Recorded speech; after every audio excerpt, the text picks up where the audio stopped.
Hey, what's going on, everyone?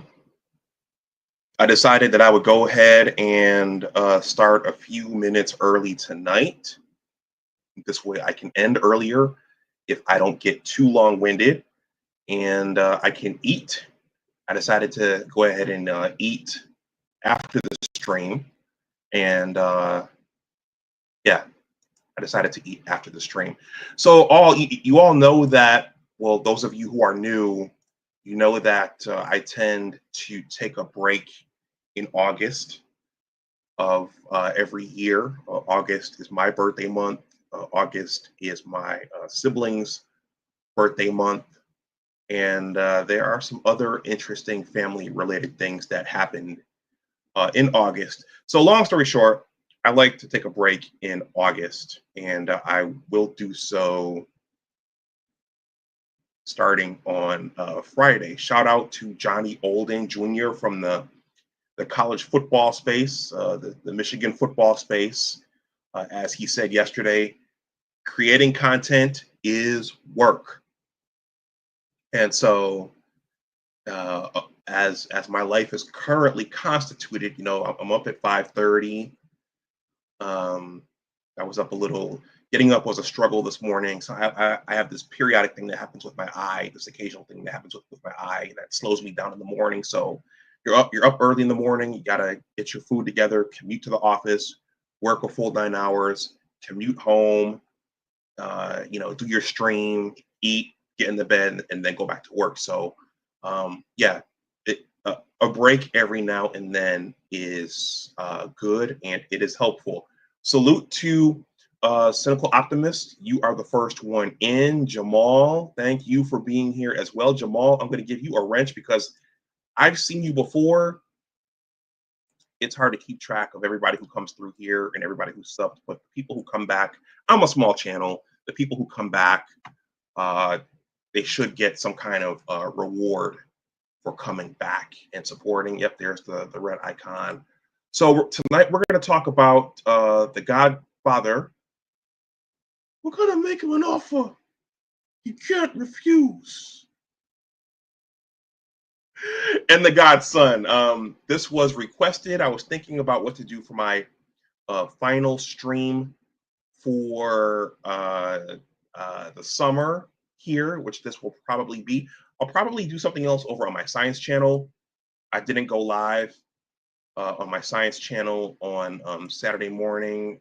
It was a rough night sleeping. I don't know. I guess it's not good to drink alcohol right before you go to bed.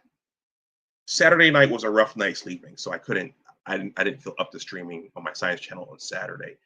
Anyhow, so that's what we're going to talk about tonight, and I think I will throw in a little extra involving the tea app. Would you like some tea?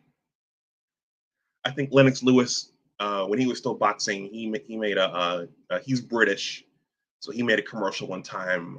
Would you like some tea? They drink tea in Great Britain, and now there's a tea app, which is another part of social media gone bad. So anyway, let me play the intro, and then I'll jump in, and we'll talk about the Godfather and the Godson. This was a request. And I thought it was a request that was worth honoring. So I'll see you guys on the other side of my Curtis Schoon intro. Life is not about having fun all the time, and there are no political solutions to cultural deficiencies. Money Motion, you don't have a wrench. My God, what am I thinking? Here, let me give you a wrench too. Money Motion, you're always here, and you purchased a copy of my book. I appreciate that. Oh, Money Motion. I shouldn't say this out loud. I'm pretty weary of putting personal business out in cyberspace. But Money Motion, I will be in your neck of the woods. Discreet. That's my style. Keep it discreet. I will be in your neck of the woods at the end of next month. I know Royston is out there as well in your neck of the woods, but Royston sounds like he might be off to someplace cooler, but I will be in your neck of the woods at the end of August. So anyway, the Curtis Schoon intro. Money Motion, you now have a wrench.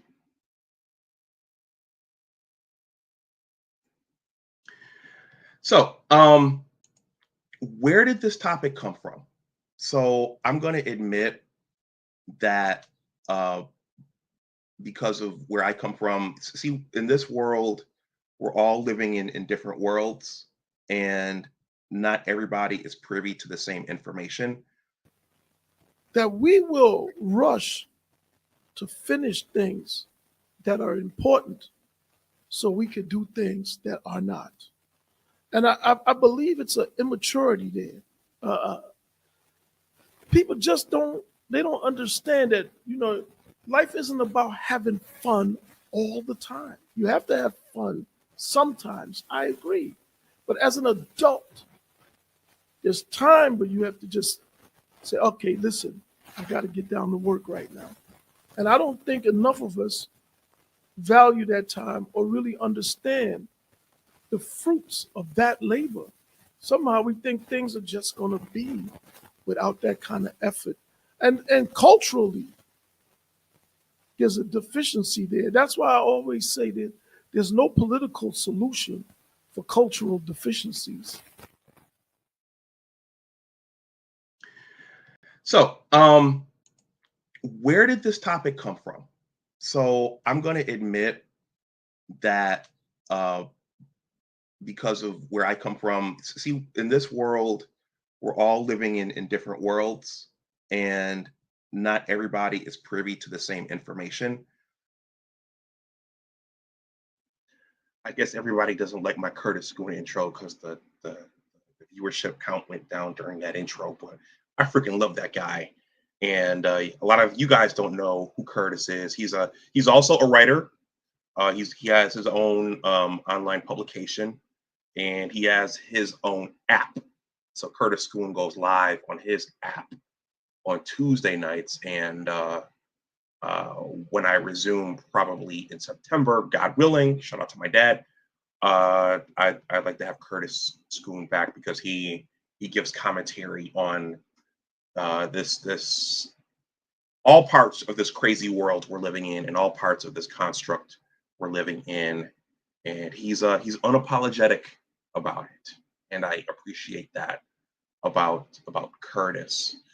Um, so tonight, the Godfather and the Godson. I'm going to share some things with you guys tonight that maybe I haven't shared, and maybe I haven't been as outspoken about before. Um, and I'm going to be discreet, but I'm going to share. So, most of you guys know, and if you don't know, and the reason why the request was made for me to do the stream is because I met the late Kevin Samuels in person in 2019, right before COVID. There's me right there in the back, uh, looking happy and go lucky. Uh, those are the guys who attended Men in Training 2019 in Dallas. So I can say that I met the Godfather before he was taken away from us in 2022, and I didn't realize at that time how fierce associating with the Godfather, associating with Kevin would be. I didn't really understand how much he would touch people's emotions, the ladies in particular. And at that time, he was still dealing with the men, dealing with young men. I was the oldest guy in the group there. I was the OG. And if I don't remember to say it during the stream, one of the things Kevin actually asked me was, "Why are you here? Why is a man why is a man in his lower 40s here with these other younger guys?" Um, and for me personally, at that time, based upon the things that I was hearing him say online, frames, fragrances, footwear, be the best version of yourself. I thought that there were some things that I could have learned from him, and I thought that there was value in being in a group of guys and being a part of a group of guys. I never pledged a fraternity. Okay. And it turns out there's value in being in groups of men. And if you guys know, I'm an author, so I write, but I also read. Robert Glover, Dr. Robert Glover. If you guys have never read No More Mr. Nice Guy, for those skeptics out there, this is not about misogyny. Okay, this is a self-help book for men. But and Dr. Robert Glover has a channel of his own, and he's been on numerous podcasts. But one of the things he advocates for and he highly encourages is men finding the company and the friendship of other men. Okay. And I think that in my book, well, it's sitting over there, Money Motion, bought a copy. You guys can buy a copy too if you want. As a youngster, with my father 5 hours away, I think that's something I was looking for through the game of basketball, and that was to be a part of an elite group in my high school. I loved the game. I thought I wanted to play the game at the time, but I also wanted to be a part of a group. So that matters, especially for young men and young boys and even older men. So if I forget to say it later on in the stream, and you guys let me know what you think there in the chat. A lot of people, when I share that I met Kevin and I went to Men in Training, there are ladies in particular, who find that funny. Okay, who find that, why would you need to go and associate with an image consultant? Why would you need to go to his weekend? Why didn't you know how to dress yourself properly at that time as a man? For some people, some ladies in particular, that's funny. Okay. It's a bit of a joke. Okay. But one of my main messages, guys, if however much longer I'm on YouTube and I'm doing this, I'm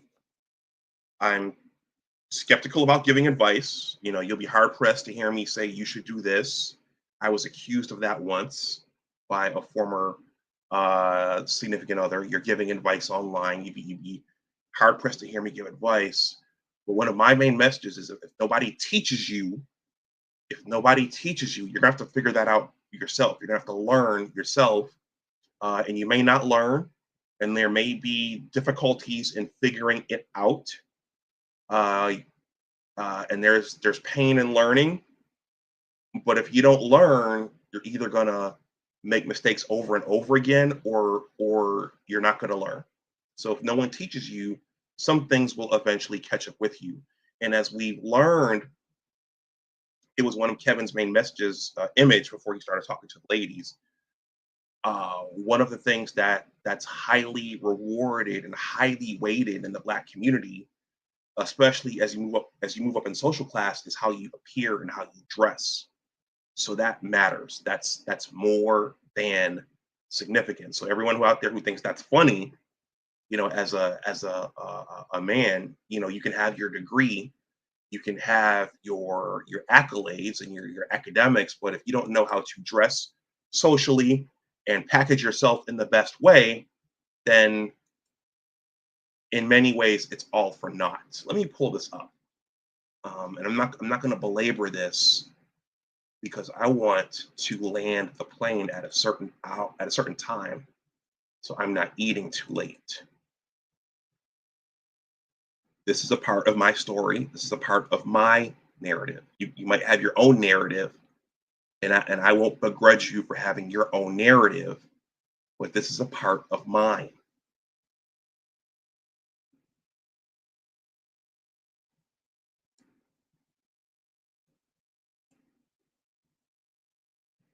Okay. Where's my University of Michigan Medical School? Where is it? Where is it? Where is it? There it is. Beautiful Ann Arbor, Michigan. Will I get back for a football game this fall? I don't know. We'll see. We'll see what's in the cards. So this is where I became Dr. Dunbar. That's the University of Michigan Medical School. A lot of smart people there. There are a lot of smart, intelligent, brilliant people there. My graduate advisor was brilliant, but there were no lessons there on fashion. There were no lessons there on fragrances. There were no lessons there on style. None of that. So, but again, as a Black person, those things are highly weighted and rewarded. Okay, in our community.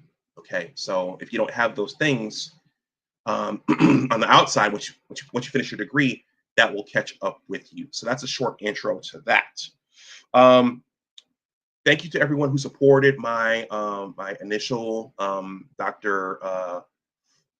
Jeff St. James stream last week. People are still watching that, so I appreciate that. If you're new, please consider subscribing. And this was requested by a monk master teacher in his Ask Me Anything stream recently, so I decided to do that tonight. I don't think I have to explain to anybody who Jeff St. James is at this point, but he has recently come on. He's a therapist and has taken up the mantle of trying to heal relationships, but Black relationships in particular.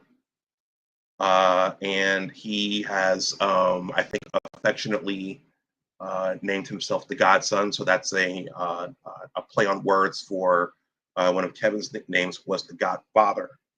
So I'm going to show two Jeff St. James videos. They're short, okay, and then I'm going to wrap the stream up. I'm going to do one. I'm going to do a bonus in the front. But one of the things I thought about after last week's stream regarding Jeff was be careful of looking for a Messiah. Everybody, that goes for me too. Be careful of looking for a Messiah. Be careful of looking for a chosen one. I think one of the things that happened before Kevin died was he became synonymous with his messages, and there are reasons for that. But it got to a point where gentlemen were mentioning him in such a way that his critics would say, okay, well, he's your leader. He's your leader. He's your leader. Okay. And it, I think as an individual man, as a sovereign man, as the field master would say, Ron Wills, shout out to him, also a fellow writer, you want to be your own man. You want to be your own guy. And so you want to, while you may agree with certain principles and talking points, you want to be known for thinking for yourself. I didn't agree with everything Kevin said, but in general, you want to be, whether it's Jeff, whether it's Dr. Robert Glover, whether it's Dr. Ronald Neal, Dr. T.S. Johnson, whomever, me, be careful of looking for a Messiah, a chosen one, who you're going to follow hook, line, and sinker like Jesus. Be careful of that. Be careful when you're out there in the world. Be careful of some confidence is good, but be careful of touting that you're a high value man. I read a proverb every morning, and I can't think of the exact one, but it says that a king, one of the verses says, a king should call you up. You shouldn't go up to the king yourself. So in other words, you shouldn't self-gloss to the point where you're overconfident, or you have to be careful about self-glossing and saying, I'm a high value man, I'm a high value man. I think that a lot of ladies were on the lookout for that afterwards. And when you're out socially and Kevin's name comes up, that's one of the grievances, is men are walking around saying they're high value men. They're walking around saying they're high value men. They're walking around saying they're high value men. I think there are certain things you should just show, just be it. And that's something Robert Glover said when he was talking at the 21 convention. He was the guest speaker at the 21 convention one time, and he said, don't talk about it. Whatever you're embodying, whatever you're learning, whatever principles you're embracing, you don't have to tell the ladies everything you're doing and you're thinking and you're studying. Just be it, just live it, just do it. Okay. And that's the same thing for the ladies too. I have a Joe Lewis. Who there remembers who Joe Lewis was? Smoking Joe Louis. Okay, Joe Louis had a really, really good quote that I liked, and I memorialized it for this stream. And that quote says, "If you have to say that you is, then you ain't." Okay, remember, if you have to say that you is, then you ain't. So whenever you have to say out loud, I'm strong, I'm strong-minded, I'm independent, you know, I'm the sun, you know, I'm fabulous, you know, I'm a high-value man. Whenever you have to come out and say it, that in large part calls it into question as to whether you really are. So be mindful of that. All right, let's keep going. So be mindful of looking for a Messiah. Speaking of a Messiah, Abdul, no, I don't think you're a Messiah. But every time this guy shows up in my chat, he raises my energy level because he's the straw that stirs the drink. So comparing the Godson to the Godfather. Before I jump into that, all these things that I've presented, all these things that we're seeing now in the mainstream media, the birth rate crisis, men falling back, lonely men, all the crash outs on TikTok, now that the T app, all these things were talked about on Kevin's show. I mean, these were things that these were outcomes that he talked about, and that were the natural progression from some of the conversations on his show. So to start things off, we're going to go back to the George Fraser clip, okay? Because all these things that Kevin talked about, all these things that Jeff St. James is talking about, all these things we're seeing spiral out of control now, and now with the TAP, these are all things that were talked about years ago. And I know some of you guys are getting sick of seeing this, but I think this is always a nice lead-in. This is the why. This is the end result. The George Fraser clip. Please smash that like button. You guys keep letting me know what you think there in the chat.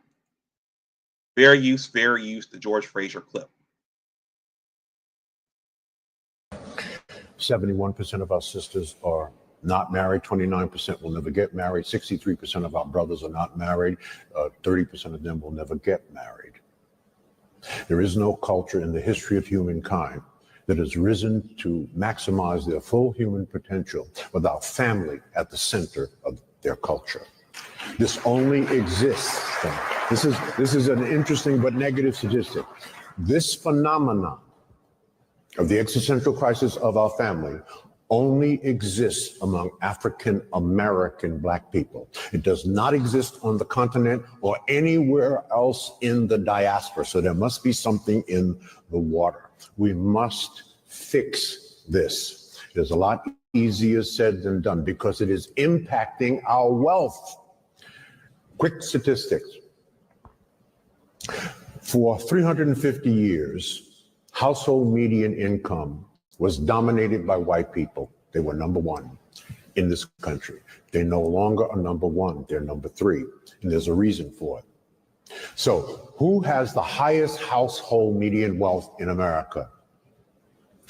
It's East Indians, $104,000 a year. What's the marriage rate in the East Indian culture? 94%.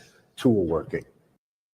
So this was all forecasted on Kevin's show. You might, if you're watching this and you hated his guts, you're perfectly within your right to have hated Kevin's guts, but all this was forecasted on his show. Very use. Who's number two? Chinese Asians.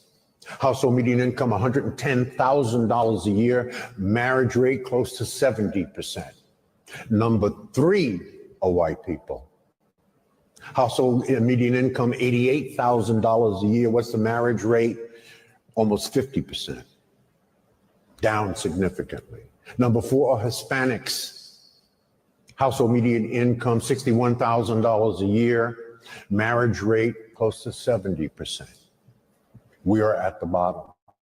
Household median income, $55,000 a year. Marriage rate, 34%. And projected based on facts and statistics that if we do not fix this, because white folks ain't fixing this, our marriage rate will be in the low teens in the next 20 years. This is an enormous challenge. That's a whole talk by itself on how do we fix it. It can be fixed, but we have to, first of all, understand that this is a problem. No one's talking about this problem. This is a huge problem. It's the number one problem in our culture. So we must fix it. Oh. Okay, I would argue that Kevin talked about that on his show every night. He did talk about that. I mean, this is where all of that. There were a lot of fireworks. There was a lot of sensationalism. There was a lot of sparks flying. A lot of clips on World Star Hip Hop and other things, and a lot of people wanting to fight him and fight you for association with them. Oh, that Kevin Samuels. But that's where all of that was leading. Okay. And so before I jump into the Jeff St. James videos and comparing and contrasting the two of them, we're going to do a quick little bonus round here. And a local content creator here in DC made an offering about the T app. Okay. And before I show this is just, my channel is commentary now, and talking about what's going on in addition to being a writer and an author and an interviewer. It's commentary about what's happening now, and this is the new thing. So, and I've talked about this to some degree with the Nameless Protagonist on my science channel. Me and Passport OG talked about this to some degree over there. This is a quick little offering on the T app. And what does this have to do with what George Fraser just talked about and what transpired on Kevin's show every night? Dysfunction just spiraling steadily more out of control. Now, the gentleman who hosts this channel. He is a millennial.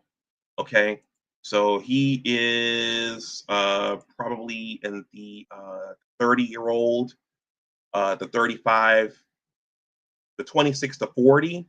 This is probably shifted at this point, but you're thinking about that 30-year-old range. So I'm in this season of my life. I'm not out there doing these type of things, and so I wouldn't show up on this type of app.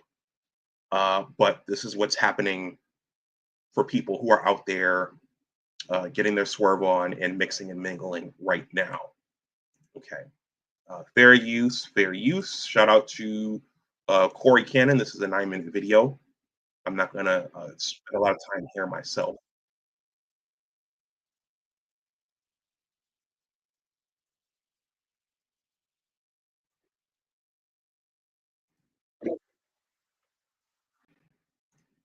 Okay, guys, let me know what you think there in the chat. Please smash that like button if you. Please smash that like button. Please consider subscribing if you are not subscribed. Shout out to Corey Cannon. We're gonna get back to Jeff and Kevin after this. Fair use.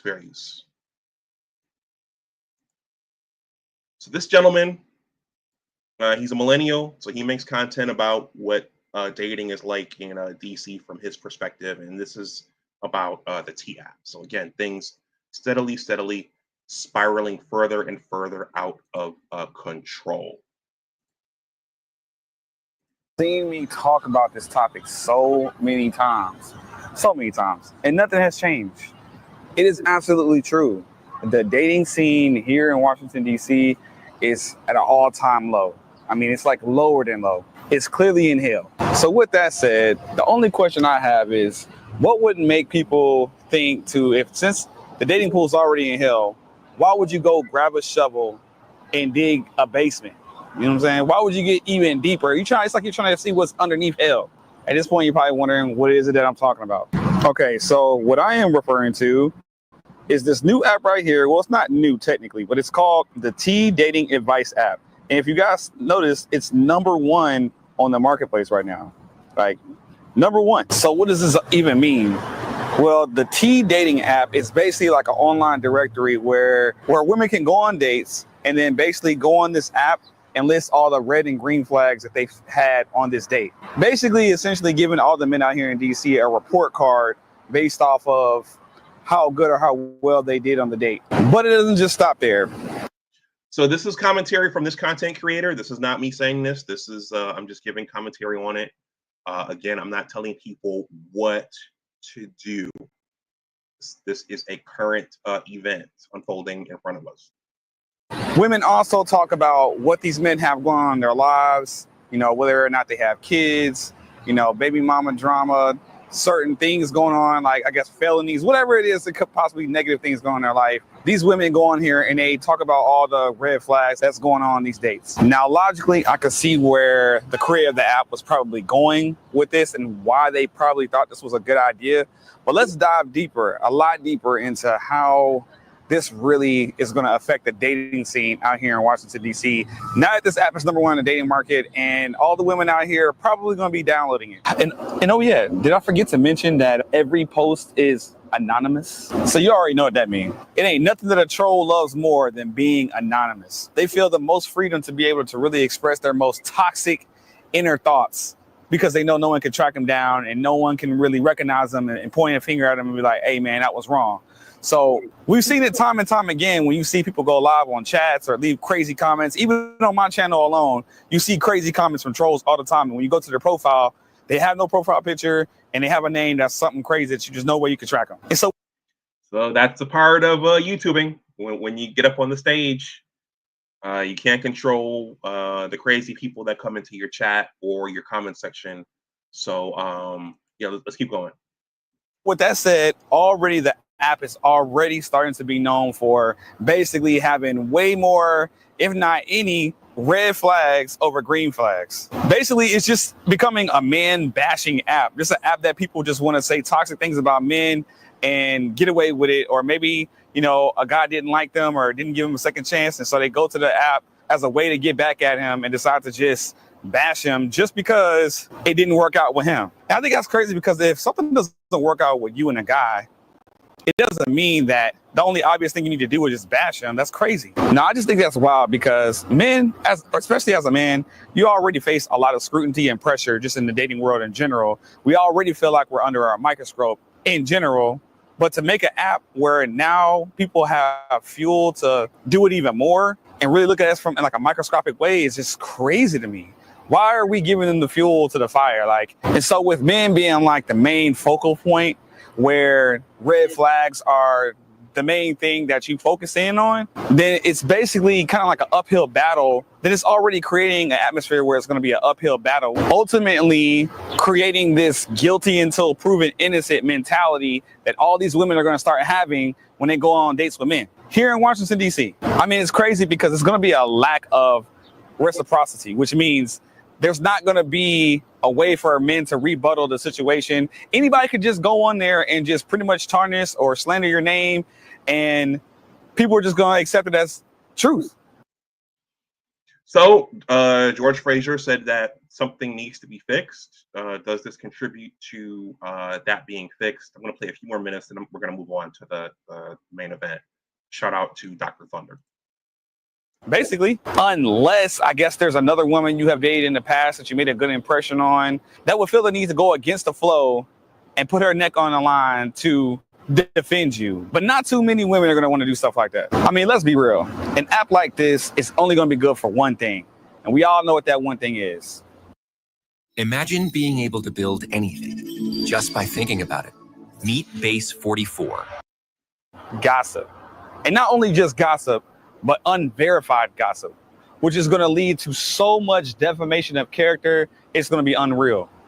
All I got to say is if you are one of the women who are going to get this app and use it out here in Washington, D.C., be careful what you say, because I guarantee you there's going to be a way for people to reverse engineer and figure out who it was that made the post eventually. And then you, with the hating post that you made because you didn't get that second date, you're going to get found liable. You may even get a post made about you. I'm just saying. Man, let me tell y'all something. I know y'all hate the fact that men aren't already approaching y'all and asking y'all dates now. Can you imagine a world where men are feeling like every time they go out, on a date that they could be getting scrutinized or defamed or talked about out of character, do you think that's going to make men want to go on dates? It's already a lack of men approaching. If this starts to become as popular as it seems like it's going to be, especially with it being the #1 downloaded app right now, then you can best believe men for sure now are definitely not going to be trying to approach nobody, because why would they put themselves through the possibility of being put on a site like that just for someone to talk bad about them? Men are going to become less vulnerable, less authentic, and definitely less spontaneous. Look, let's be real.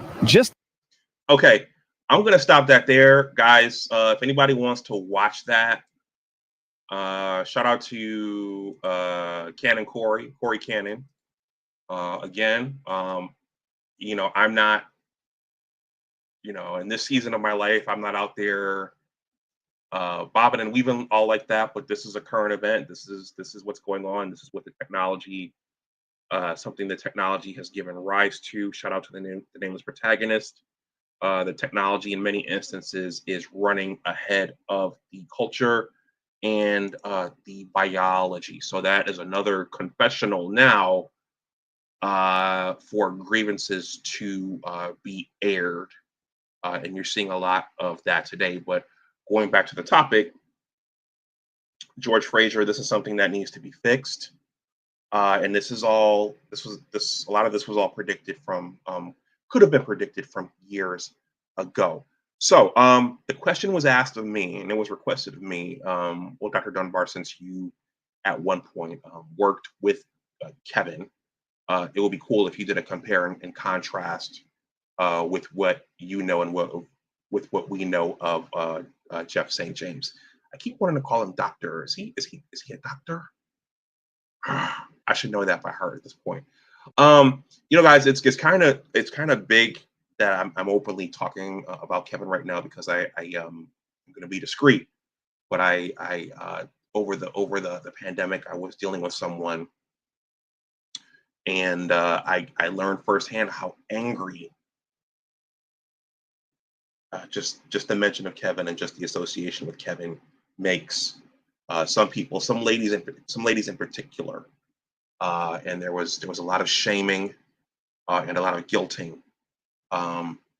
for that, and making content about that. So I'm not there anymore, so I can talk about I could talk about that openly. But I do understand that there's a social media footprint. We all have a social media footprint, so I'm careful about what I say and how I say it, because people will go dumpster diving into your digital footprint to see what you were talking about 10 years ago. All right, comparing and contrasting the Godfather and the Godson. I'm gonna make him an offer you can't refuse. Bonasetta.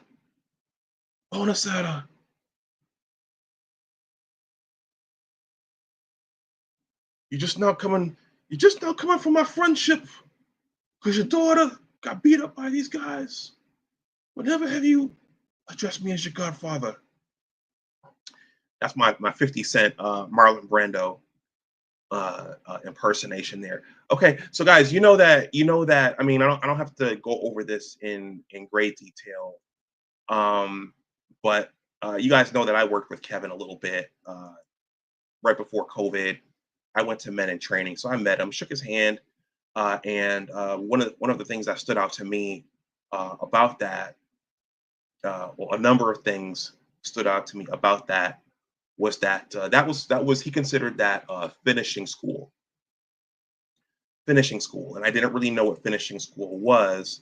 And I think that, and I made a follow-up live stream to this when I did this about a year and a half and 2 years ago. But I think one of the central questions from his show, and there were many, one of the central questions is, after you finish your degree, your PhD, or your law degree, or your medical degree, or your master's, whatever. For me, it was a PhD. For men and for women, after you finish your degree, are you finished? Are you a finished product? Okay, are you ready to be somebody's husband? Are you ready to be somebody's wife? Are you a finished product? So finishing school.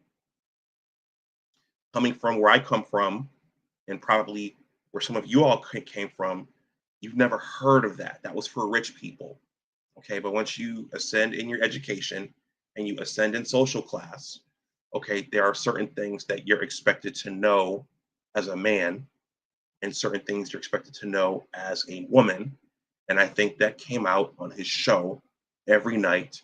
And that's a lot of those things caused a lot of ire and angst because people hadn't asked those questions before. People hadn't been exposed to that before. I think the thought was that once I get my degree, once I become degreed, I've arrived.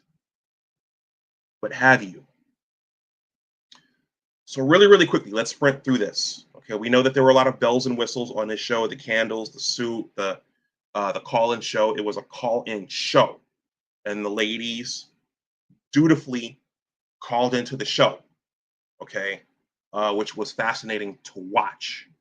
Let's talk about what he said to the men first for all those years. So to the men, digitally, and then at Men in Training, these were questions that were asked, some uncomfortable.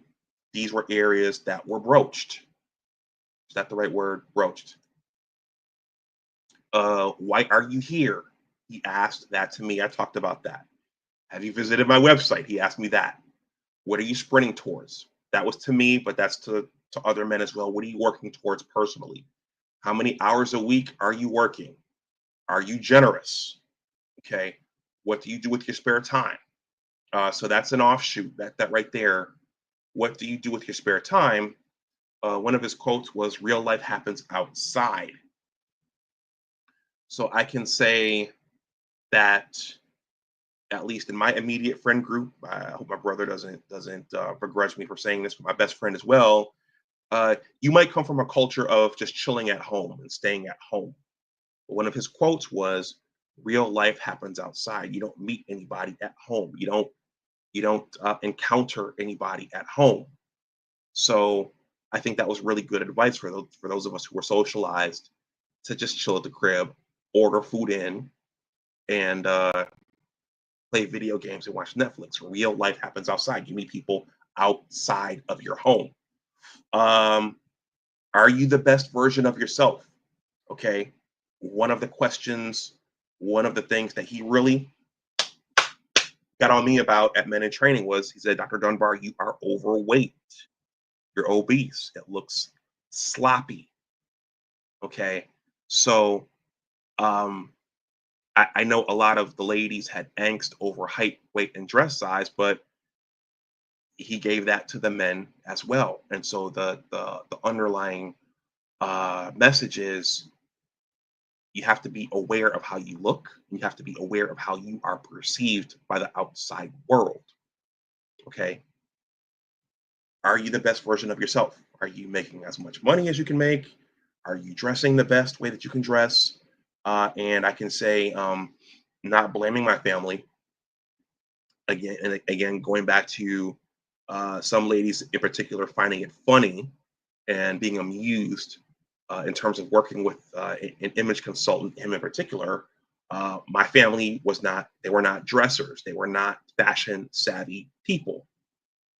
Okay, so if you don't know, you're either going to struggle without the information, or you have to go get the information. And so I thought that there was something I could learn there. Are you the best version of yourself? Okay, and I know there were men who fought him on this. What do you deserve if you're not the best version of yourself economically or physically or all? What do you deserve? Okay, that was a question that was asked towards the men, but things got really, really spicy when he started asking the question towards the women. I don't know what it is about the women, but things get more spicy when the women get involved. That seems to be the nature of the human condition. So after Men in Training, I specifically remember this. I had a consultation with Kevin after Men in Training, and it was brutal, but it was good. In hindsight, it was good. After this, I don't know if he had an epiphany and he said, I need to start addressing the women. Okay. Or he realized he can make more money talking to the women, because eventually he started making a lot of money talking to the women every night. But things got very spicy when he started talking to the women. So these are questions on his show every night. Again, it was a call-in show. Okay. Again, and this first one drew a lot of angst and ire from the women. Rate yourself. Height, weight, dress size. Okay. I think that question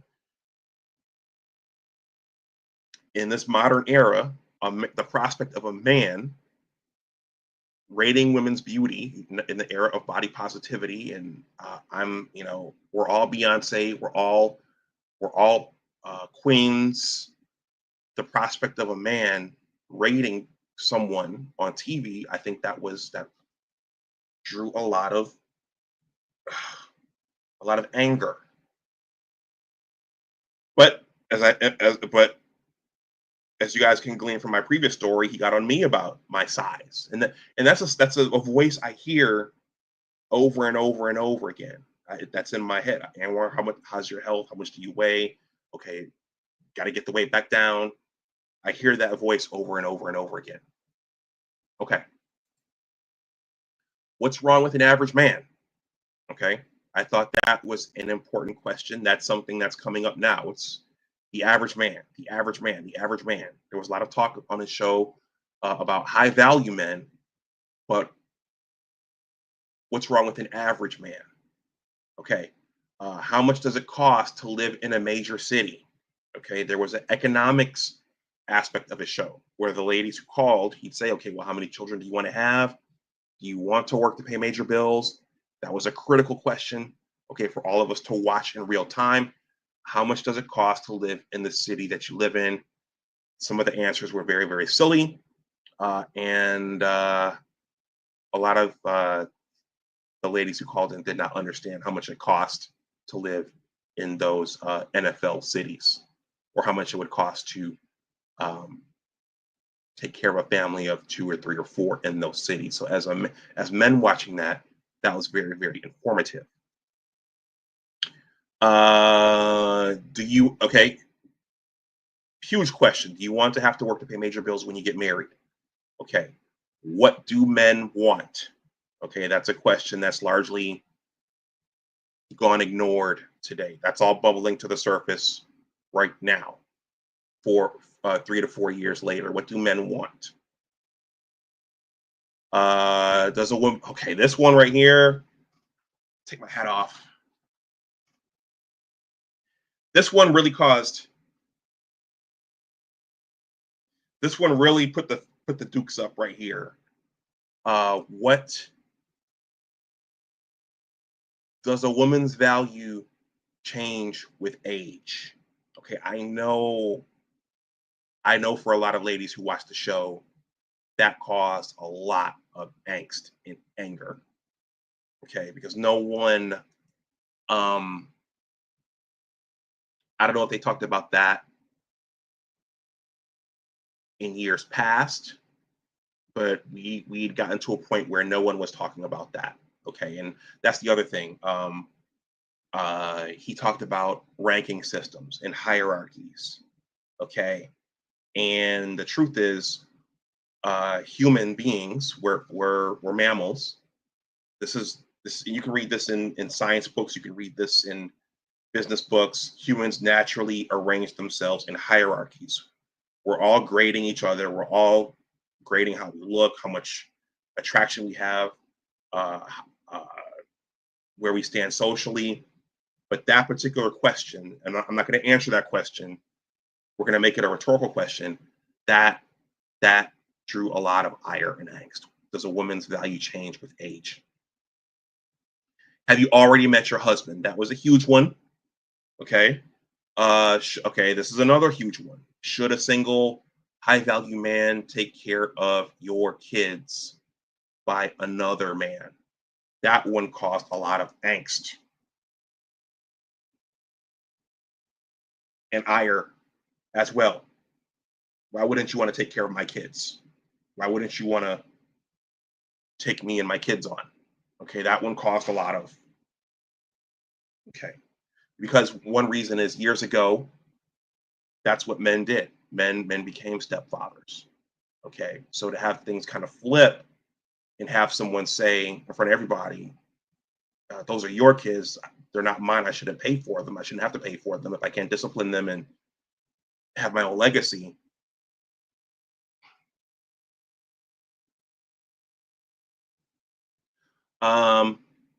Are you looking for your Boaz? That's a spirit, that's a church reference. And then, do you know where the high value men hang out? So in other words, there are specific places where the high value men, quote unquote, hang out.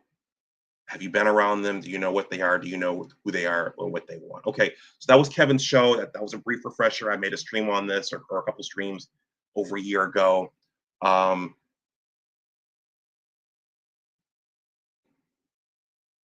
It was very entertaining. Part of it was to entertain. Some people were insulted by it. Some people thought there was a lot of misogyny in the show. Okay, but there was a lot there if you were willing to put your emotions to the side and just objectively listen to what was being said. You guys let me know what you think there in the chat. There were some comments that came in. Let's see. AW, thank you for saying this. He says that was one of your best shows, Dr. Dunbar, talking about black social classes. Yeah, I'm surprised Ray Alexander hasn't popped up in the chat. That matters. That matters as well, especially in a city like this. Are you in a frat? Are you in a sorority? Where do you live? How much money do you make? What kind of car do you drive? All the Ray Alexander stuff, that stuff matters. Okay. AW says a lot of men could have used the training, myself included. Yeah, I think a lot of parents, if you didn't come from upper class Black America, the Martha's Vineyard crowd, the Jack and Jill crowd, then you're oblivious to fine dining and all those things. And that's something that Kevin looked at me and he gave me the side eye and he says, why don't you know what fine dining is? How do you not know what fine dining is? Well, we didn't grow up going to fine dining. We grew up saving money, looking to save money, looking to stretch dollars. So you have to, once you reach a certain station, get a certain number of letters after your name, there are things that you're just expected to know. You're expected to have your passport, even just for cool points. You're expected to have it. You're supposed to know certain things. You're supposed to be savvy on wine. Okay, you're just supposed to know. All right. So Jeff. So let's jump to Jeff because I'm already at an hour. I have 2 Jeff videos that I want to show. Jeff, as you know, he popped up on the scene about a month ago. So salute to Jeff St. James. I thought of this in a funny way. He's kind of like the T-1000. Okay, so you had I forget what Arnold Schwarzenegger's model was in Terminator, but the T-1000. For those of you who saw Terminator 2, the T-1000 was a more exotic, high-tech model. It could take bullets. It could shapeshift. It was a more effective assassination droid. So I kind of think of Jeff as the T-1000. He's more exotic. He's more, well, because he's a therapist. He's credentialed. So Kevin wasn't a therapist. He was from corporate. He was an image consultant. He was a content creator. Okay. And so one way to poke holes in him was to say, okay, not only just attack his sexuality, but also you could poke holes in him by saying, well, how's he qualified to talk about this? He's divorced. Who was he? Okay, so he was, and there were many attempts to discredit him. So you could really try to discredit Kevin. He's an image, who's this gay guy? Okay, there were a lot of shots at his sexuality. Jeff is a professional. Okay, Jeff is very polished. Kevin was polished too, but Jeff is very polished. and he's certified, and he's a therapist. So he's seen these things, he studied these things in addition to his own life experiences. Thank you, Money Motion. Arnold was the T800. Okay. Robert Patrick was the T1000. Okay. So I kind of think of Kevin and Jeff as the T800 and the T1000. You guys get the reference. I know Passport OG gets the reference. Maybe he'll make a video using those two archetypes. Salute to the GOAT. Salute to Passport OG. Okay, giving us the great content every day. So far, Jeff nicknamed himself the Godson. Okay, he has not done a call-in show. He's not rating anybody. I would recommend against that. Don't do that. That's already been done. It was fun to watch, but it arguably did as much damage as much good as Kevin attempted to do. So the whole call-in show, rate me. Have you already met your husband? Do you want to have to work to pay major bills? We've seen that. And so what observing Jeff thus far, what he's doing is he's coming in with his credentials and in a very, very well-spoken, articulate way, he's communicating the major points that were undergirding Kevin's discussion, but also that are talking about the reasons for we're seeing all the crash outs on TikTok and now the T app. And he's unpacking and telling us why the birth rate crisis is happening, why the men that are retreating seem to be retreating.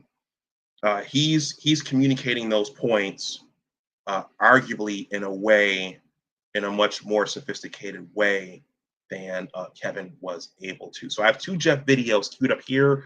They're about 10 minutes. I don't intend to go past this. So we'll look at the first one. I think this first one is a discussion with Darwin McPherson. I'm sure you guys are familiar with him. And the second one is we'll take a look right now at what these are. Peace to you, Snowman. I did send you a reply about college football. Okay, this one is 9 minutes. Okay, so we'll be up and down pretty quickly. Jeff's presentation, it's his unique presentation, very crisp, very clean, very refined. And this one is toxic masculinity doesn't exist. So toxic masculinity, that's a term that's been shoved down all of our throats. And this is one of the vocabulary words and concepts of our time. So he's addressing toxic masculinity in this with Darwin McPherson. Fair use, fair use.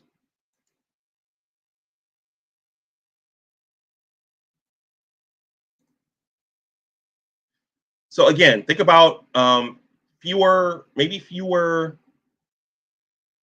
hold on.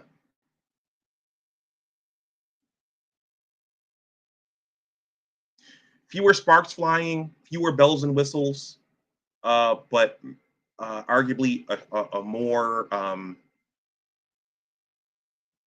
a sharper delivery, a sharper and more targeted and crisp delivery. Fair use, fair use.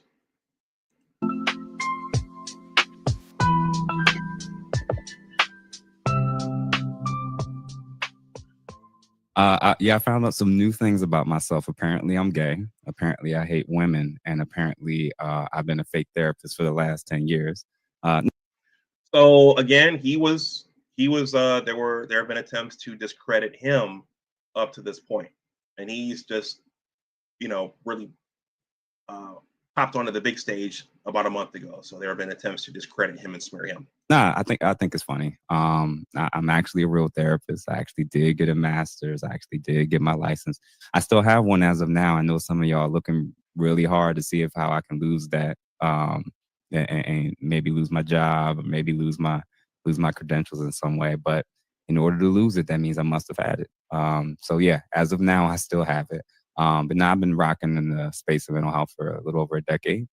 Worked for prisons, for schools, and now for the largest mental health nonprofit in the city of Philadelphia. Excellent, man. Excellent resume, man. And it's sad that people are coming to destroy you when you're simply just trying to speak the truth. Hmm. And I think what people fear mostly is that your truths or your position is coming from expertise, not just the typical opinion that most people have in the space. Your position is actually coming from, it's backed by studies. You have your own realm of material that you can gather a lot of these points and substantiate from, rather than just what everybody else typically do, just jump on Google. Now you Hmm. actually out here in the trenches dealing with hundreds and hundreds of people in the space that have these issues. All right, so it'll be very difficult to discredit him because he has an expertise in the one thing, this thing he's talking about. Yeah, yeah. It is what it is. I knew I've lived. I mean, I'm on the internet like everybody else, so I've seen what happens whenever someone speaks out for good or bad reasons. I know that there's going to be two camps: those that huddle behind you and say we like what this message is, and then those who viscerally want to react poorly to it. In this scenario, I have a few agendas in mind, and things that I haven't said to my audience yet on my platform. But when I do, I'll let people know a lot more of what I'm trying to do and why. But the main focus is getting men and women in each of us to better understand each other, and to learn things that potentially we didn't really realize. I appreciate that. So I'm gonna go ahead and jump right into it because I don't like to hold up. You know what I'm saying? Well, I got some questions for you, Mhm. and I'm gonna go ahead and start throwing them. We're gonna jump into masculinity and double standards. So my question to you is, and we're talking about toxic masculinity. Why Mhm. is it socially acceptable for women to shame toxic masculinity, but not for men to challenge toxic femininity? So we heard a lot about toxic masculinity. If I recall correctly, that was one of the main in this last election. That was a central point of battle. Men being better. What is a man? Men need to be less toxic. So this is an issue of our time. Mm. So for starters, I actually will say one of my main reasons for doing this is to take back control of our lexicon and our language and our words and our speech. I think that there's been a group that's been pretty nefarious and very effective of being able to control what we're allowed to say publicly in workspaces and just even amongst our friends and family. The starting point, this concept of toxic masculinity and toxic femininity, it does not exist. And I'm rocking against that concept because it's an oxymoron. In order for something to be masculine and in order for something to be feminine, these are considered positive attributes.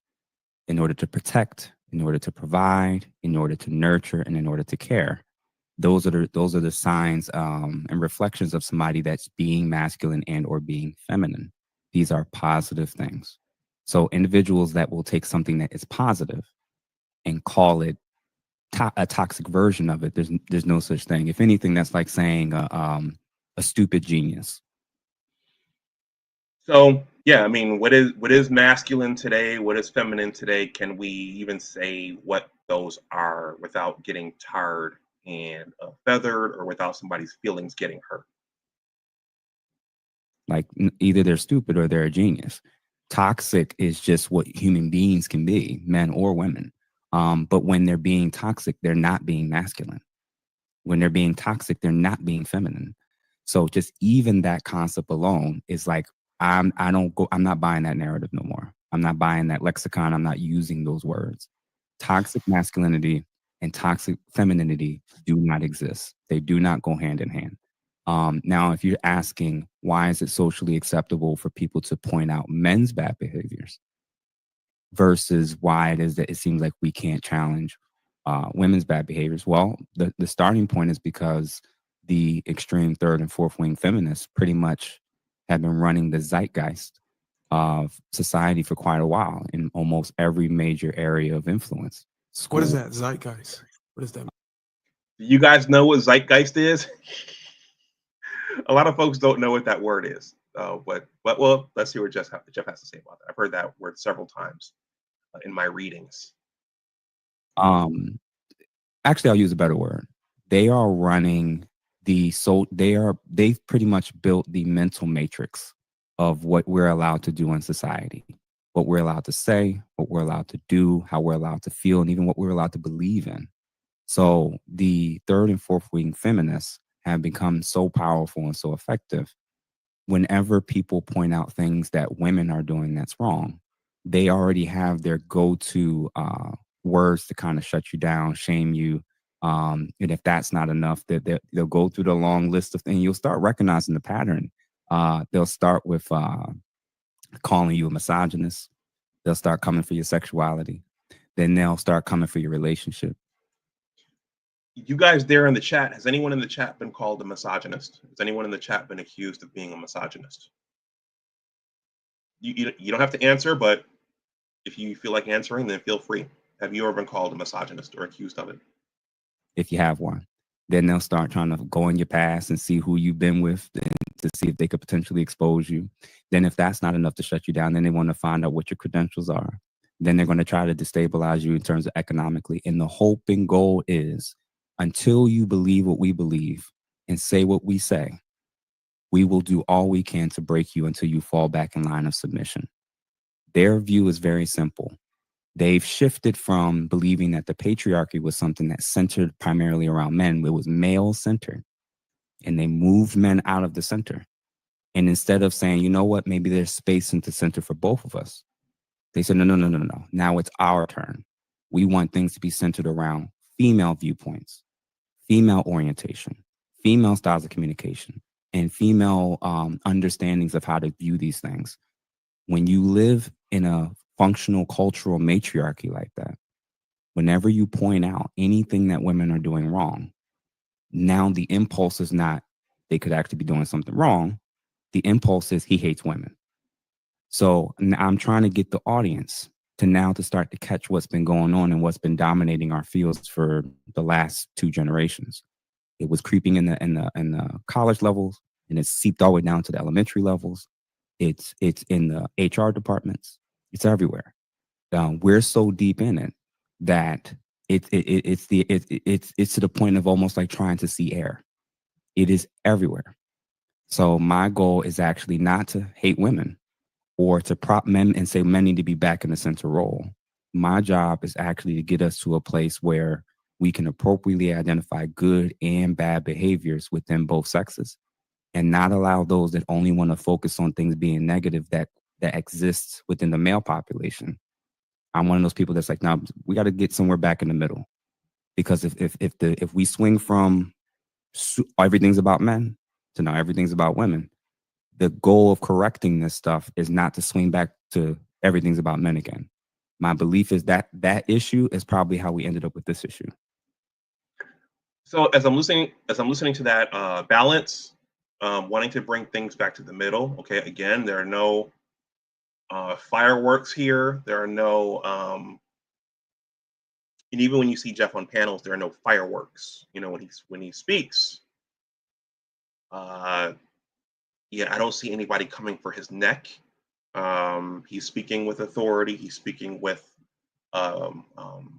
knowledge of his subject area, but he's also being balanced and fair, and no one's being insulted or being made fun of. Yeah, I think on Kevin's show there was a lot of entertainment value. So you know, perhaps some of the well-intentioned ideas may have gotten lost. So my lens is, there is toxic men, there is toxic women. And if and when you point it out, people try to trick you into saying, well, you can't say that because do you hate women?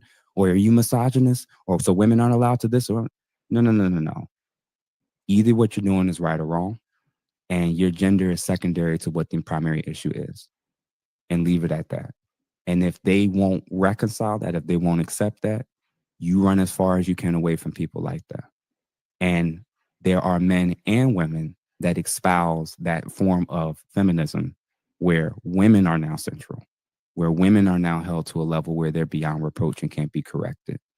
I'm basically shaking the paradigm and kind of messing with the algorithm a little bit in hopes to kind of get us to a much more balanced view. Okay, not as many fireworks, no fireworks. A nice, eloquent, smooth delivery. Okay, but talking about what's wrong and what's out of balance. Now, then the question is, who would be opposed to Jeff talking about these things and questioning these things? Who would be opposed to that? Well, it's the faction that says now women should rule, and yeah, it should stay. The pendulum should stay in this direction here, in which it swung. Okay, one more, guys, one more, then we'll wrap up, and I can have dinner, which will probably be after. Okay, this one is okay. So this one is for George Fraser. Okay, feminism destroyed the family unit. Okay, this one is with Kendra Crimson Cure. Mela the Second. I feel like I recognize that name. Yeah, Mela, it's a thing. It's all a thing. Thank you for stopping through my chat. Paul Wilson, you have a wrench now. Okay, so this one is with Crimson Cure, and I have Crimson Cure's book. I'd like to interview Kendra at some point, maybe one day. So this is a snippet from Jeff's talk with Crimson Cure. Fair use, fair use. And this is where they talk about the one observation that I identified a week or so ago, and that's that there are fewer family reunions. Okay, fewer Black family reunions. If you're still having them, then good for you. But there are a lot fewer Black family reunions because our family structures have broken down and crumbled. Fair use, fair use.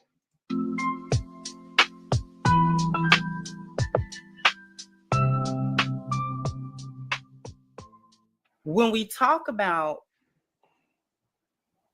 for lack of a better term, the demonization of men, masculinity, and maleness.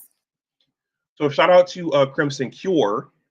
I've commented that when a woman says something, it hits a little bit differently. So, I mean, can you accuse Crimson Cure of misogyny? Can you accuse her of hating Black women or women at all? Okay, that's the power of her, and she does a show every day. So salute to Kendra for addressing these topics every day. Fair use, fair use. And the feminist overall ideology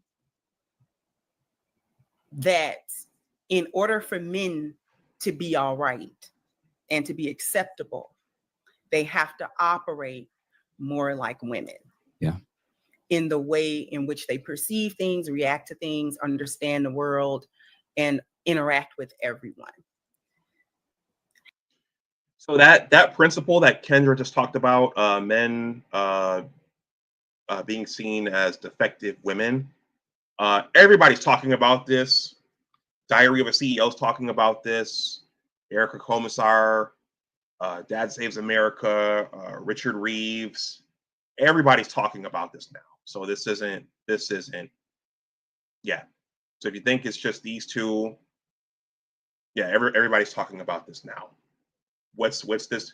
What has this country done to boys, and how is that contributing to everything coming off the rails as they are right now? Fair use. How much of that and feminism in general do you believe have impacted the destruction of the Black nuclear family, those ideologies, and any other part of feminism that you want to talk about? I would argue that post Reconstruction, even with Jim Crow, even with the hangings, even with dealing with the Klan, and a whole host of other things that's happened to our community, the greatest destabilizing factor on multiple levels in terms of a multi-generational impact by far has been the effects of third and fourth wave feminism. Guys, and Mela, which politician got into hot water by saying we were better off during Jim Crow as a community? Which politician got skewered for saying that? Anybody? Which politician got into hot water by saying that we were better off, we had more stable families during Jim Crow before integration? I won't spend, yep, T. Riddler, salute to you. You got it. Byron Donald. Okay, now he got smeared with the you don't even have a Black wife thing. But was there something to what he said? And Jeff just said it in another way. We survived Jim Crow and hangings and lynchings until this other thing came around. Fair use. Thank you. Hallelujah. Yeah, and I don't think that that's a stretch for people who actually read, for people who actually look up feminist writings, who they literally were quoted saying what their goal was in terms of eradicating the nuclear family. This was not a new phenomenon, and we can make it through crack, we can make it through sundown towns. We can make it Our through community. Our community is languishing because of the general direction of how more than half the population is being controlled in terms of this viewpoint of how we see each other. If you go on blackdemographics.com, I don't know if the graph is still there, but it shows that Black people were highly married up until right around 1970, and then the divorce rate trended significantly upward. So that's been documented. In terms of our community, in terms of the nuclear family, in terms of the need for men in our children's lives, it's warped everything to such a degree to where if we focused on every other area, drugs, wealth, you name it, if we don't fix this area, we're not going to end up fixing anything long term. I'm glad that you said that feminism has been the single most destructive ideology introduced to us in modern history. Yeah. So he said something similar to George Fraser. If we don't fix this, okay, I don't know if George Fraser knows this or if he's even willing to look at this, but Jeff essentially said the same thing. If we don't fix this one thing, then the whole thing is gonna, go down the toilet completely. Yeah, and there are people who don't know that this is going on. I talked to my mother about. I've mentioned feminism to her, and she just looks at me like, "Huh? Like what? What does that have to do with anything?" Okay, there you go. Fair use. Fair use. In this country, with the understanding of what we went through with redlining, Jim Crow, sundown towns, lake towns, the bombing of Black Wall Street, the destruction of various other communities that Black people have done from Reconstruction right, onwards, directly out of slavery, and all of it. I have likened on my channel, and you probably have heard me say this, that feminism is the child of white supremacy. It is an offshoot of white supremacy because it actually does what barefaced white supremacy could not, which is what we're saying now. You know what I'm saying? Barefaced white supremacy. We're going to lynch you. We're going to obstruct you. We're going to create a system that systematically suppresses you, along with violence, along with all of these other factors that all of us can point to, even as late as the 1990s. Yeah. Yeah. Right? But feminism in and of itself has been one of the single most destructive things. I want to share this screenshot. Well, not a screenshot, but it's an Instagram post that I ran upon. And this struck me.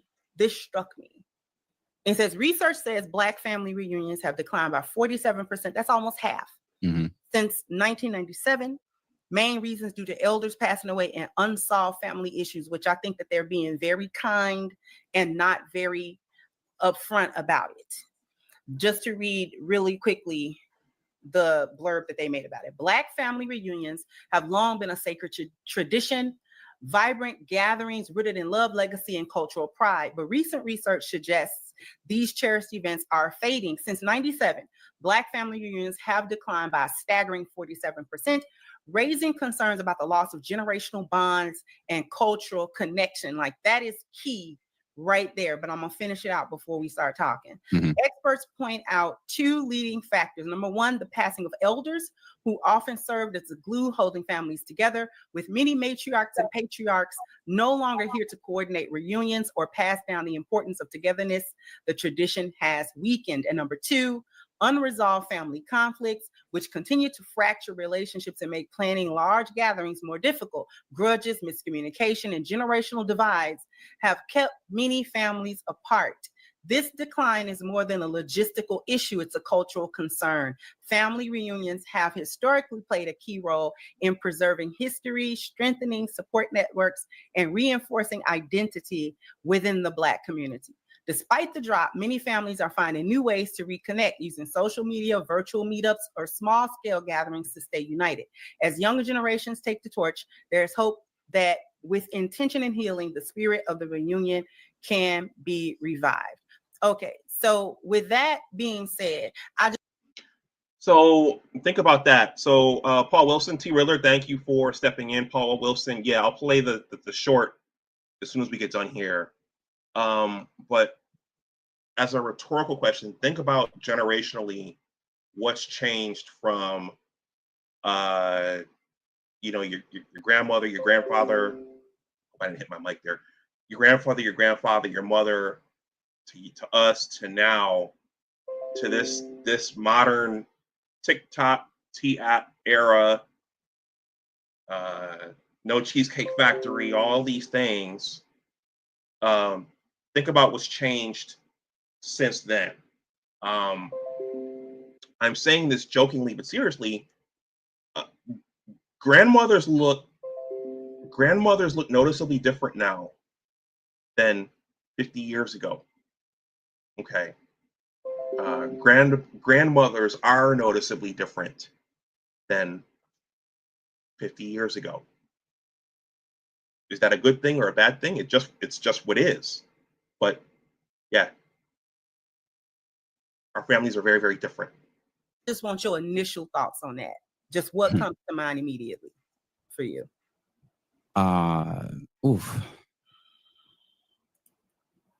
It's not surprising. Many of us are experiencing it as we speak.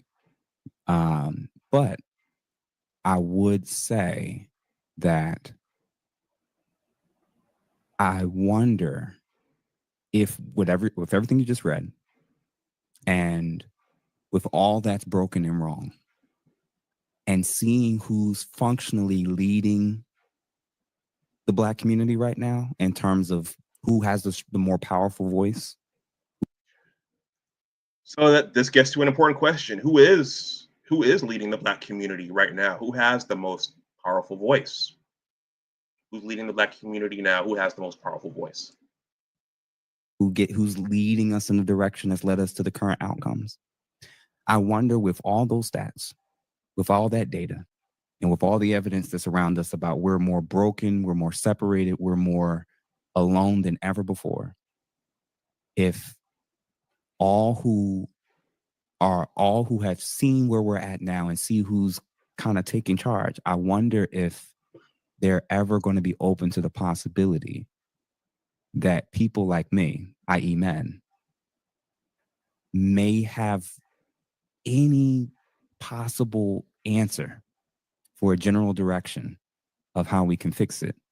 Or are they under the assumption that the same group that got us here is the same group that we need to listen to, bow down to, and keep voting for? I'm wondering. What's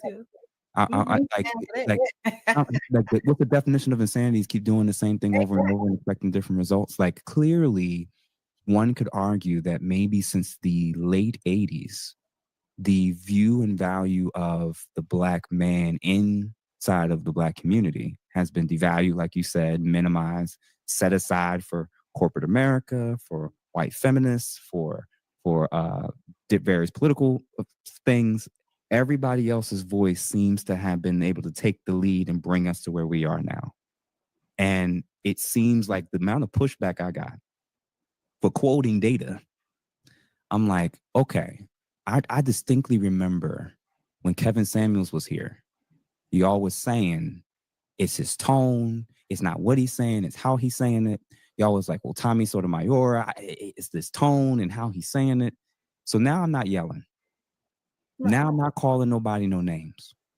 Now you can't say, well, why are you speaking on this? You don't got no background in it. This is my background. Mm-hmm. And I'm looking at it and I'm like, all right, so if you got the background check, you're watching your tone and posture check, you're not being derogatory check.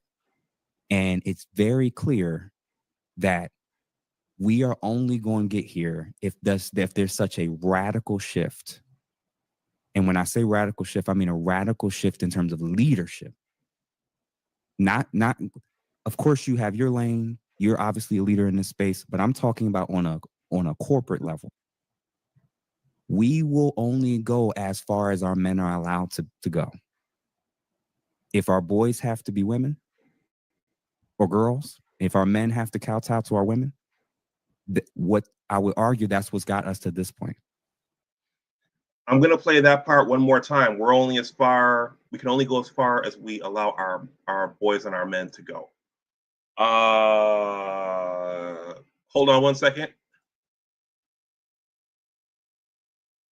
Hold on one second.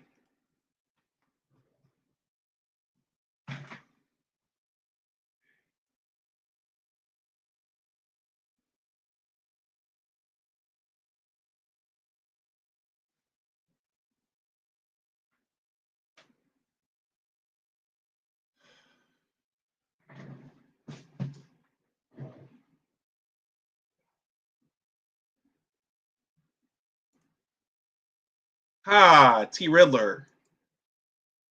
See, that's why I troll you whenever I do my Michigan football live streams, because you got jokes. Well, I got jokes too, but it's all in good fun. I appreciate it.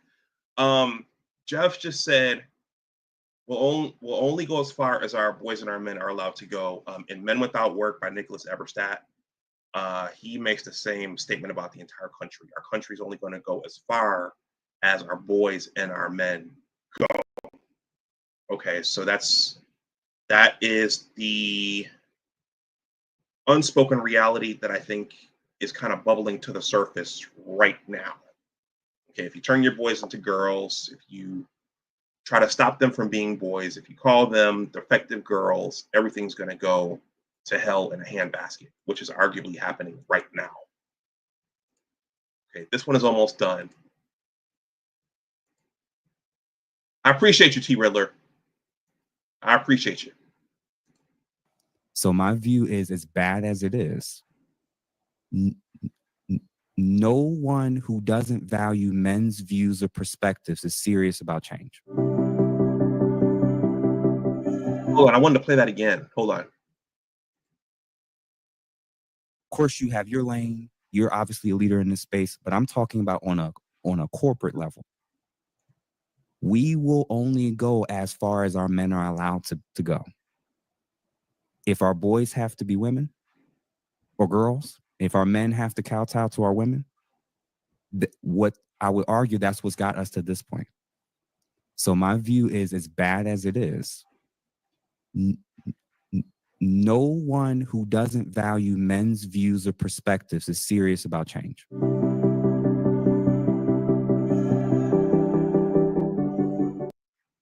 Okay, so the T800 versus the T1000. A very sleek model, very elegantly dressed, a very elegant delivery, a more exotic delivery.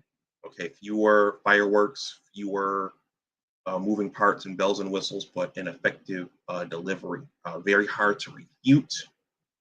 He is trained in his field, and you can't accuse him of having an offensive tone or being a misogynist or any of those things. So to the monk who asked me to compare and contrast the two, and again, Jeff is not gonna, he's not gonna do ratings and ask for a height, weight, and dress size, and he's probably not gonna do a call-in show, but the underlying themes are what he has set out to deliver. Now, before I play this short for Paul Wilson, because he asked, was I talking about the George Fraser? It occurred to me, you guys know, guys, I'm a reader. I do interviews here. This is all filling time until I can get my next interview. And I want it to be Robert Neal. Mella, you might want to come back for this. Beyond Death and Jail by Dr. Ronald Neal. Anti-Blackness, Black Masculinity, and the Demonic Imagination. The fewer family reunions, what has come down from the universities, our institutions of higher learning, what has come down from there to cause fewer family reunions, the atomization of our communities, and all the crash outs you're seeing now on TikTok and now the T app. What has come down from our universities, our institutions of higher learning? I'm reading his book now, and I'm going to ping him to see if I can get him. But early on, I was reading this yesterday. What name came up early on in this book? One Bell Hooks. Bell Hooks. Okay. And early on in this book, Ronald tells the story of how Bell Hooks played a key role in criticizing the work of a gentleman named Ellis Coase, who was trying to salvage the image and the self-esteem of Black men through his writings. So there were a number of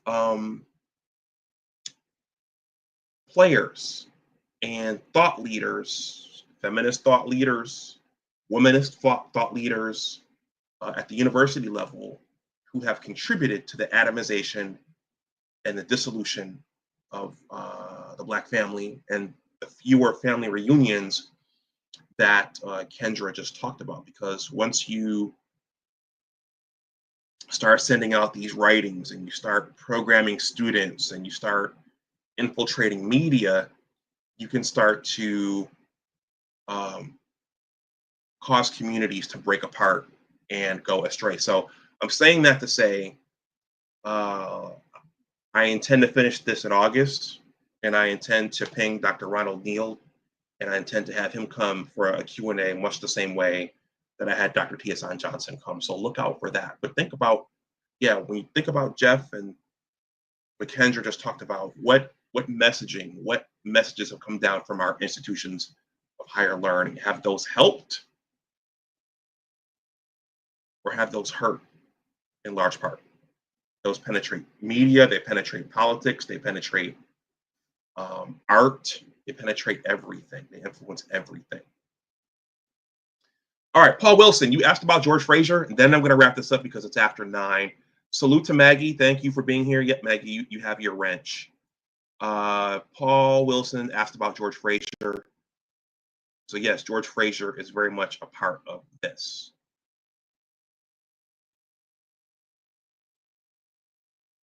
So for you, Paul Wilson,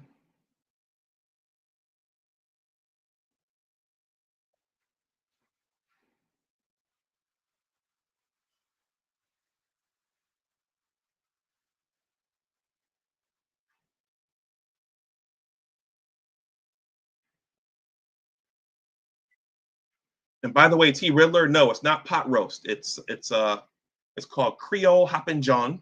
That is a Creole. It's a vegetarian black eyed pea dish and sautéed Brussels sprouts. So no pot roast tonight. I've never made pot roast, though I do enjoy hearty meals like that. So for Paul Wilson,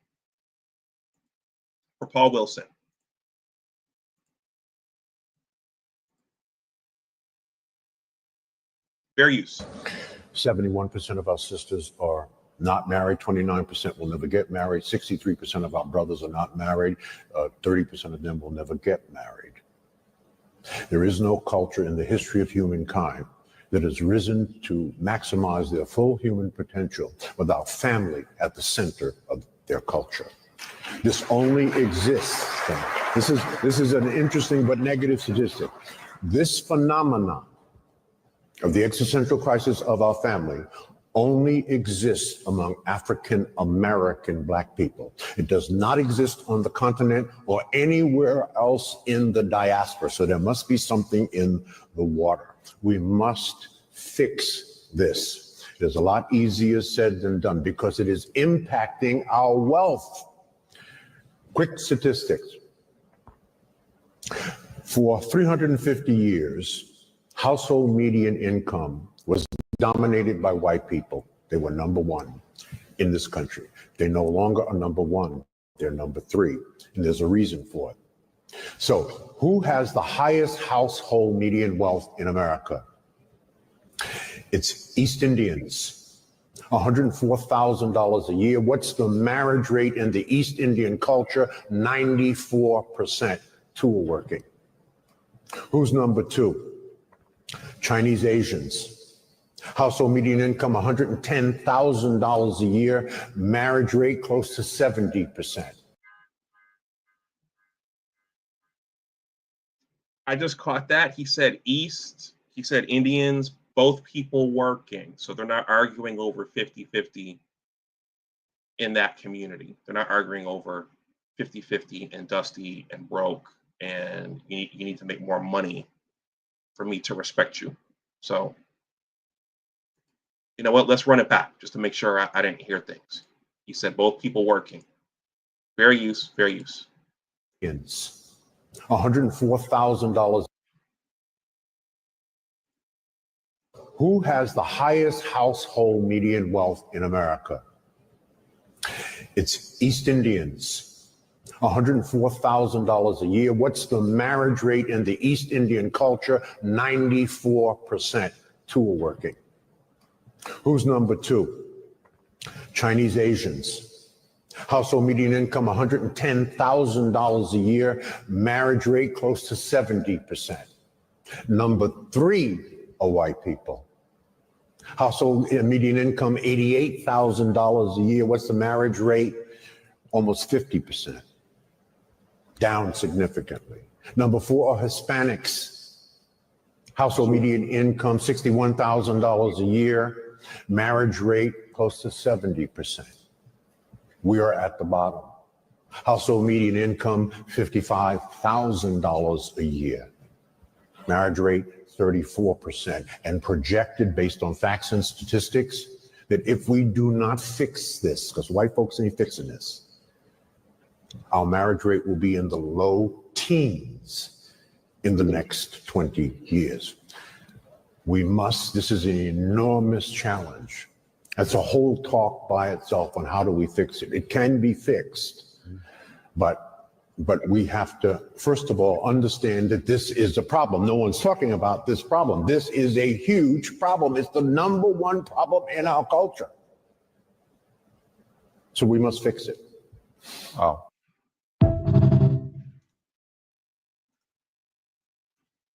All right, Paul Wilson. There you go. All right, and I'm going to end with this. So I talked about the Godson and the Godfather. At the end of the day, for you people who hated Kevin, when I watched his show, there were a lot of fireworks. There was entertainment value, but he was talking about that. Okay, he was talking about that.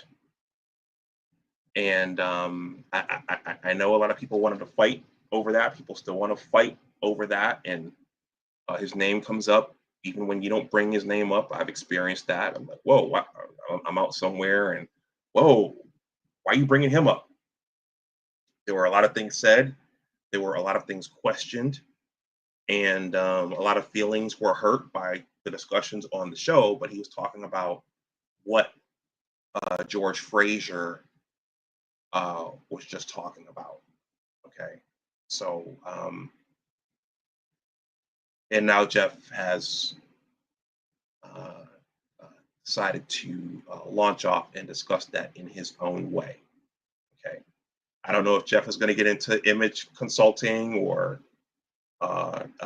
booking sessions or any of those things, but he seems dedicated to trying to fix what George Frazier was talking about. All right, it is after 9 here. I've been on for an hour and 40 minutes, so I hope I'm giving you guys your time's worth. And so again, I will probably be a little I'll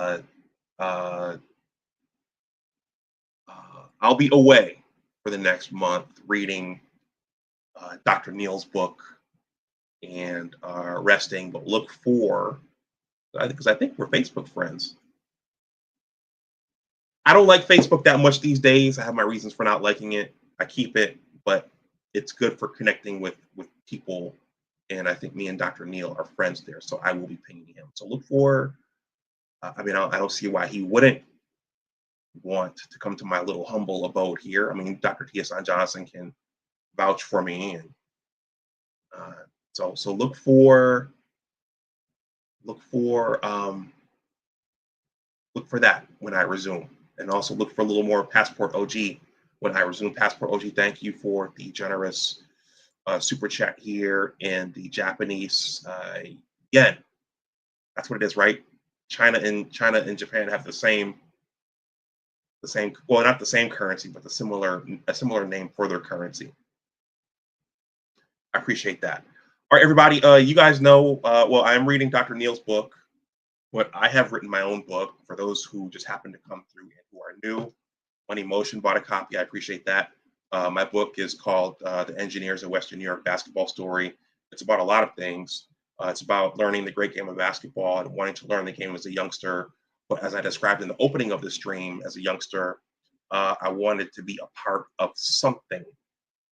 I wanted to be a part of a group. I wanted to be a part of a brotherhood, which is what a lot of people are talking about now as it relates to boys and men. So for my YouTube subs, for you guys, I'm discounting the price. I'm selling the hardcover for $25 and the paperback for $22. Shipping and handling is built into that price. Use one of the methods in the ticker there, the way Money Motion did, but also send me your mailing address the way Money Motion did, so I know where to send it. That's a signed copy, and it's at a discounted price. It's a little steeper on Amazon, though not as steep as Dr. Ronald Neal's book. This was a nice investment. This was an investment. Dr. Neal's book, but it's well put together. It's the hard copy, so it was a worthy investment. All right, everybody. You'll probably see me if you're sub to my science channel. I do have a science channel. It's called Big Discussions 76. science and technology. I'll probably get one or two more in August.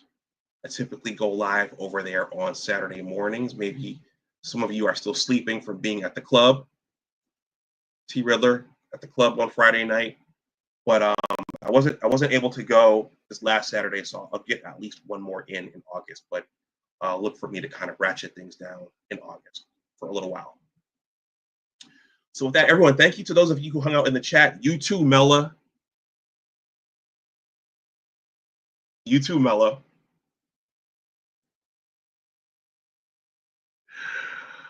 T Riddler, you and these food fights, man. Can you bring Dr. Umar Johnson on? T Riddler, I'm not big enough to get Dr. Umar Johnson on. And Dr. Umar is in a bit of his own downward spiral right now. So I doubt Dr. Umar wants to go on anybody's show right now. But I mean, I'd love to talk to King Kong Consciousness, but no, I don't know how that would be mutually beneficial for either of us right now. All right, everyone. And I didn't pass per OG. I thanked you for the super chat, but I didn't read it, so I'll leave us all with this rhetorical question. Okay, Passport OG asked with this generous super chat in Japanese yen, marriage sounds simple without marriage culture, dead on arrival. I think there would be a question mark at the end of that. Marriage sounds simple without marriage culture, dead on arrival. Okay, DOA. All right, everyone, have a good night, and yeah, enjoy the rest of your summer. And thank you for the support up to this point. If you are new and you came here, please consider subscribing to the channel. The links to my newsletter and my book are in the description box below. And yeah, I think that's all I've got. So as always, remember that your attitude determines your altitude. Always try to do your best. Take care, and I will talk to you all the next time. You're about to see the skyline of Dallas, which is very beautiful at nighttime. That's where Men in Training 2019 took place. That was my first time ever going to Dallas. It's a very beautiful city, and it has a very beautiful skyline. So everybody take care, be safe out there, and I will talk to you all the next time. If anybody wants to get in contact with me, my social media, you guys know where to find me, but there's my X handle, my Instagram. That Facebook page is not operative anymore, but that email address, you could use that. There are numerous ways to get in contact with me. So have a good night, everyone, and I'll talk to you later. You too, T Riddler. When I resume, football season will have started. Oh, that's one other thing. Once college football starts, T Riddler, I'll probably won't go live here on Monday nights. It'll probably be Tuesday, because I'll need to get my pregame shows in for the game the next Saturday. But that change will be when I resume, Monday to Tuesday. All right. Have a good night, everyone. Bye-bye.